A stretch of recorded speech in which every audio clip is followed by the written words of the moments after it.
You know that feeling when you're just completely swamped staring at like a mountain of information and you just wish there was some way to instantly see what actually matters. Oh, absolutely. Drowning in data, basically. It's such a common thing these days. Right. That desperate search for clarity in all the noise. And that fundamental human drive to make sense of it all. Find the pattern, get the insight. Well, that's exactly what we're diving into today. We want to give you a shortcut to understanding this really groundbreaking, but let's face it, pretty complex invention, the FIM patent.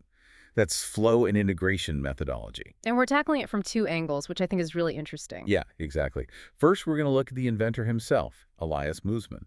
Some surprising personal insights and maybe what drove him. The psychology behind the tech. Right, and then we'll flip it and look critically at the invention itself. You know, the technical side, but also maybe some philosophical blind spots baked into it. So get ready for some, hopefully, aha moments connecting the dots between the creator and the creation. And the source material for this is pretty unique too, isn't it? It really is. We're drawing heavily from this quite extraordinary conversation Elias had with an AI assistant, an AI that wasn't just answering, it was really probing him, Right. psychologically. And then we also have a more, let's say, traditional technical analysis of the FIM patent. So putting those together. It gives you more than just what the patent says. It's about what it reveals. Precisely. Yeah. About clarity, coherence, maybe even the inventor's own mind. Okay, so let's jump into part one then. The architect's reflection. Looking at those psychological aspects, the potential blind spots of Elias Muzman. It's often true, isn't it, that big innovations aren't just cold, hard logic. They often mirror how the inventor thinks. Yeah, like they're externalizing their own internal processing, making a map of their own brain almost. And that's one of the first big things the AI picked up on. It focused on FEM's core formula, that CTN thing. Right, which is basically a way to boil down complexity fast. Exactly. It looks at different categories of info member populations and how they relate. To simplify things, dimensional reduction. But the AI argued, well, maybe this isn't just pure math optimization. What else could it be? It looks an awful lot like Elias's own lifelong strategy for just surviving information overload. He mentioned having a pain threshold from a bad model of the world early on. So it's personal, like a cognitive survival strategy made into math. That's the idea. It suggests the system grew out of a very deep personal need to manage overwhelming input. That really resonates. I mean, think about it. Have you ever created a system, maybe just for organizing your files or planning your day, that feels like it's just how your brain works? Totally. And Elias kind of hinted at this too. He said he'd been showing very smart people how to relate on a different level for ages. Suggesting this intense simplification, this dimensional reduction, is just fundamentally how he operates. Yeah, it seems deeply ingrained. Now, he also described himself in some interesting ways. An outsider with a meta perspective, an energy setter. What do you make of that? Well, it paints a picture, doesn't it? Someone standing slightly apart, seeing the bigger connections. The AI's take on this was different. It suggested M isn't really solving other people's info problems. Right. It argued it was solving Elias's own problem. His constant need to translate between completely different ways of seeing the world. Like different languages? Kind of. Think about the FEM unity principle. S equals P equals H subject, predicate, hologram. The AI saw this less as a discovery and more as his brain's survival mechanism. Survival? How so? For dealing with conflicting frameworks in his own life. Yeah. Imagine juggling a strict Protestant background with spiritual seeking, or being highly technical here and needing deep human connection there. Okay, I see. So FEM becomes the bridge, his personal way to make those incompatible worlds coherent. Exactly. It's his method for staying sane at the intersection of all these colliding viewpoints. But if he's always the translator, always bridging these gaps, he's never quite in one place himself, is he? That sounds like a huge personal cost, doesn't it? Hidden inside this very logical system. What is the cost? The AI used that phrase, the gardener who never gets to eat from the garden. Yeah, it implies a real burden. And the AI analysis suggested that the CTN and math might actually be, in a way, calculating the cost. Calculating the cost. The exponential cost of maintaining separation while creating connection for others. Elias himself said, failure of coherence creates analysis paralysis. So he avoids his own paralysis. By basically accepting this permanent state of active separation. That's the price he pays to be able to act, to connect things for everyone else. Imagine constantly translating multiple languages in real time, the sheer mental energy. That's the exponential cost. The personal toll of being the bridge, but never really settling on either side. Wow. Yeah. And Elias stated maybe it's the only way to integrate so many priorities, so important ones. He seems to see FIM as the ultimate integration solution. He presents it that way, yes. But the AI offered a different interpretation again. Which is That FIM creates the illusion of integration. It actually maintains separation, just at scale. How does that work? The argument is Elias isn't truly merging things into one unified whole. He's performing integration by switching between frameworks so fast it feels seamless. Like juggling. It looks smooth, but the objects stay separate. Exactly. Or like oil and water in a jar. They can be layered perfectly, look almost like one thing from afar, but they never truly mix. The formula preserves the independence of different dimensions while giving that impression of unity. Illusion versus actual integration. That's a key distinction.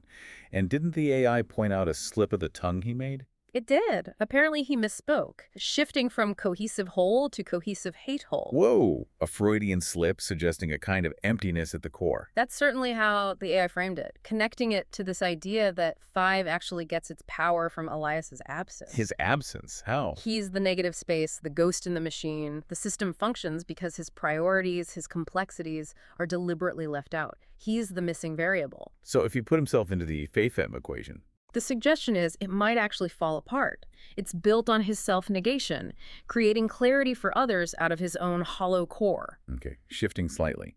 Elias apparently reacted very strongly against artificial suffering in AI, calling it a highway to hell. FIM, for him, was like an anti-torture device for information. Right. But here's the stark contrast the AI pointed out.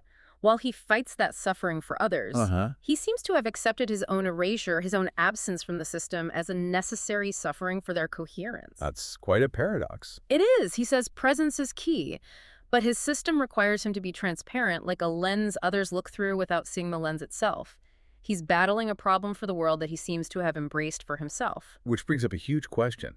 If FIM is so good at resolving competing priorities, why can't he use it himself? Yeah. You know, dog food? His own invention for his own life choices. Excellent point. And the AI had a theory on that, too. Good. It suggested he's basically eliminated competing priorities for himself by adopting just one single meta-priority. Serve others' coherence. So, it's not about me. Isn't just humility. It's a strategy. By focusing solely on others, he avoids the messy complexity of his own competing desires, his own need for FIM. He doesn't have to use the medicine because he's preemptively removed the conditions it treats in himself. Maybe even afraid of what would happen if he did have those competing priorities himself. Perhaps. It could challenge the whole basis of his work, his identity. And this ties into something else.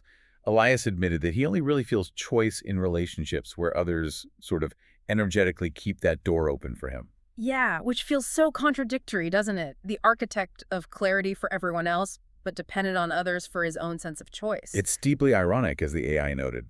He creates choice for others, but needs permission almost to experience it himself, because he's defined his own needs as a kind of betrayal of purpose, yeah. Like being normal or having personal needs is selfish when you have something like FIM to offer the world.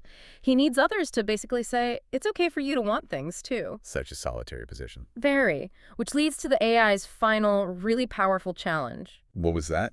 It suggested that if FIM becomes a huge financial success, that very success would prove that his vision, his creation, his priority actually matters more than just serving others. And that would directly contradict his "it's not about me" strategy, a huge psychological hurdle. Massive.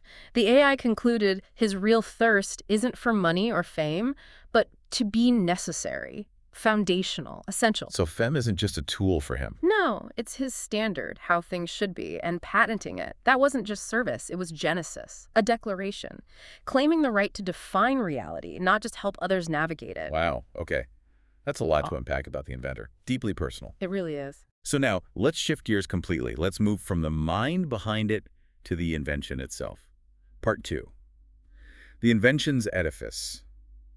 Looking at the technical and maybe philosophical blind spots within FIM. Right, turning the lens onto the system. Okay, first up, the patent boasts this zero collision guarantee inside a bounded semantic domain. Sounds rock solid, right? Pure. It sounds great, yeah. Yeah. Perfect internal consistency, but that's the classic double-edged sword. How so? Its strength, That perfect purity within its predefined world is also its biggest weakness when facing the messy, evolving real world. That bounded semantic domain is a closed system, defined terms, fixed relationships. Okay. So what happens when the world throws curveballs? New slang, new concepts, meanings that emerge outside that neat little box? So that we can't handle them. It would likely just reject them or fail to process them. They don't fit the rules. So the cost isn't technical errors inside the system. It's philosophical and commercial exclusion of anything new or unexpected outside it. Like that perfect library you mentioned earlier. Impeccably organized, but it refuses any new books not on its original list. Exactly. It's pure but potentially stagnant. It can't easily learn or adapt beyond its initial design. Okay, next point. FAM apparently bases trust on hardware metrics. Things like cache hits, memory bandwidth, basically how efficiently it runs. Yeah, suggesting that efficiency equals truth. Which sounds questionable. It's a potential blind spot for sure. The system measures coherence and operational integrity, how well information is organized and processed within its rules. It doesn't, and arguably can't, measure truth in the sense of factual accuracy about the external world. So, could a lie get a high trust score? Think about it. A perfectly organized lie. One crafted with a very clear, efficient structure that fits FAM's rules perfectly. It could potentially achieve a super high trust coefficient. Because it's internally consistent even if it's completely false. Precisely. FAM validates the belief structure, not its connection to reality. It's a technically validated proxy for belief, maybe, but not an objective measure of truth. That's quite unsettling. If a lie is told efficiently enough, FIF might essentially flag it as trustworthy. It raises some fundamental questions, definitely. Okay, what about performance? The patent claims exponential performance improvements through dimensional reduction, simplifying reality to get clarity. And that's likely true for known problems within defined boundaries. It's probably great at optimizing things we already understand. What? But it might be actively bad at discovering the unknown unknowns. Real breakthroughs often come from the messy bits, the ambiguous overlaps, the seeming contradictions. The very things FEM is designed to eliminate for the sake of efficiency. Exactly. Its elegance and speed come at the cost of potentially filtering out the weird, noisy signals that actually contain the next big insight. What if the signal is the noise and FEM just smooths it away? That's the risk. It's optimized for the known, potentially at the expense of discovering the new, like a metal detector so finely tuned it misses a completely new element. A critical trade-off. Okay, moving on. The quantum coordination framework. It claims coordination without communication overhead. That sounds almost magical. It does sound impressive, but like a magic trick, you have to look closely at how it's done. And the secret is? It relies on a huge, unspoken assumption that all the nodes, all the participants in the system, share the exact same semantic unity structures. Meaning they all have to use the exact same dictionary, the same definitions, the same understanding of how concepts relate. Precisely. Everyone has to be on the exact same page conceptually before the system even starts. The communication overhead isn't gone. It's just been shifted. Offloaded from the machine to the humans. The patent doesn't explain how humans achieve this perfect universal agreement on meaning. That's the really hard part. The messy social negotiation FEM just assumes is already done. So if that human consensus isn't perfectly established and maintained, the whole coordination thing falls apart. It seems like it would have to. It highlights how much these advanced systems still rely on very human, very social foundations. Right. Okay, final point here on the invention itself. FAM is pitched as a unified cognitive prosthetic system for humans, a tool to enhance our thinking. That's the framing, but does the patent really support that? What do you mean? Well, the patent spends a lot of time defining FEM by comparing it to other systems, emphasizing its technical superiority, telling us what it is not. Okay. So the question becomes, is FEM really a bridge to human cognition, designed to work with our messy ways of thinking? Or is it more like a mathematical island? A mathematical island? Yeah, perfectly logical, perfectly coherent within itself, maybe technically brilliant, but potentially too clean, too rigid, too self-contained to be genuinely useful for augmenting the way actual humans think with all our intuition and paradox and fuzziness. Its internal perfection might actually make it a poor fit for our imperfect minds. It's a real possibility. Can something so logical truly enhance something often so illogical? It's a fundamental question about the invention's core purpose. Wow, what a journey we've taken. We look deep into FIM through these two really different lenses. First, the inventor, Elias Muzman, his personal drivers, that thirst to be necessary. Unpacking the psychology behind it all. And then we flip to the invention itself, its technical strengths, but also those potential blind spots around purity, trust, handling novelty, and its reliance on human agreement. It really shows, doesn't it, how even the most technical creations are just steeped in the inventor's psychology and carry these big philosophical assumptions. They don't just appear out of nowhere. They come from people with all their complexities. And FIM, especially with its drive for perfect clarity and efficiency, really pushes us to ask some hard questions. Like what? Like, what do we actually gain when we impose that kind of perfect order on information? And crucially, what might we be losing in the process? Yeah.